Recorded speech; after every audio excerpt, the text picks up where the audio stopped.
นี่คือศาลาเป็ดเหลี่ยมพระธาตุเชิงชุมเลยเดี๋ยวศาลาเป็ดเหลี่ยม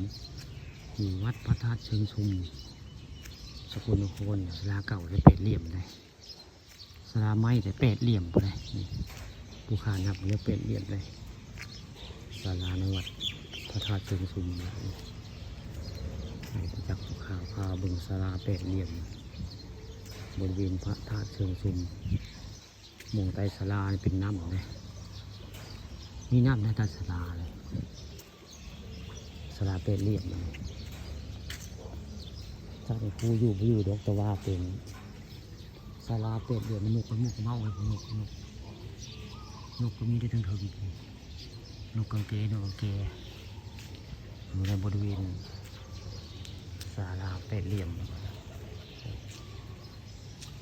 ศาลาเป็ดเหลี่ยมวัดธาตุเชิงชุมเศร้ามีพาวบึงศาลาเป็ดเหลี่ยมเนาะพ่อนกกังเกกำลังปุกเกลียบนกกังเกวันนี้กาก็มืดผ้ามืดฝนแนวฝนที่ตกแต่มืดฝนแห้งแต่มือบริเวณวัดพระธาตุเชิงชุมวันนี้ข้าเอาภาพอลังการงานสร้างเนาะวัดวาอารามของพระธาตุเชิงชุมหรือว่าศาลาเป็ดเหลี่ยมละมือนี้คือน้ำอกโบดในใต้น้ำอกโบดตลอดเลยมือนี้คือน้ำอกโบดรอดมาอะไรกันในอย่างใต้ศาลาเป็ดเหลี่ยมพระเจ้าซื้อตรงนี้ไว้ได้เรื่องมันอยู่ดีเลยเขาบริคูณนะพระเจ้าบริคูณนะคาดว่าฝนตกก็น้ำก็จะท่วมศาลาในเบื้องแล้วศาลาเก่าศาลาเป็ดเหลี่ยมนี่ใส่ที่นี้มาตั้งนานแล้วตามเบื้อง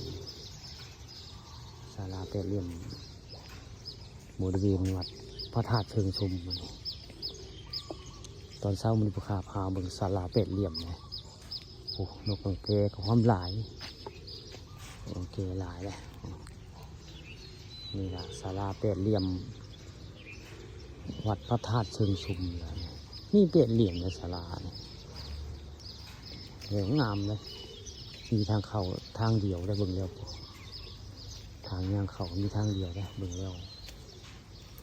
ศาลาเป็ดเหลี่ยม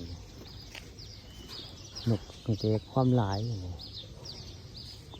เบิ่งแล้วมันมีทางเข้าทางเดียวในศาลาเรื่องศาลาในสร้างหึงเนี่ยตามบึงศาลาเป็ดเหลี่ยมมันนู่นดีสงสัยมันมีคนอยู่ตามบึง